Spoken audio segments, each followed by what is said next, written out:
least do with the conviction that our nature forced this fate upon us, and that we understand why everything had to happen as it did, given the present alignment in psychological thought.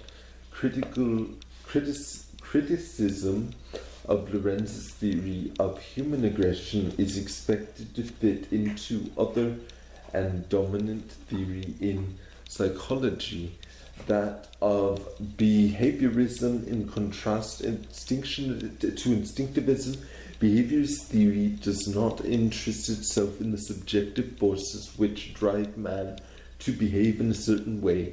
It is not concerned with what he feels, but only in the way he behaves and in the social conditioning that shapes his behavior.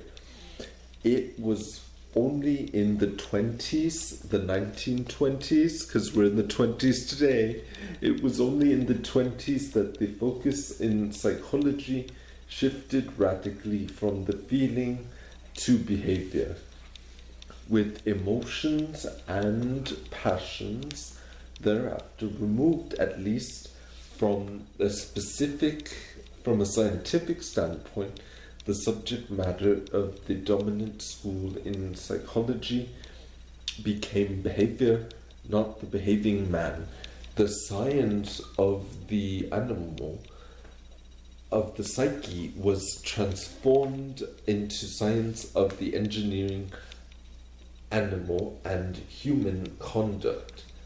This development has reached its peak in Skinner's neo-behaviorism, which is today the most widely accepted psychological theory in the universities of the United States. The reason for this transformation of psychology is easy to find. The student of man, more than any other scientist, influenced by the atmosphere of his society. This is so because not only are his ways of thinking, his interests, the questions he raises are partly socially determined, as in the natural sciences. But in his case, the subject matter itself, man is thus determined. Whenever a psychologist speaks of man, his model is that of the man around him, of the men around him, and most of all himself.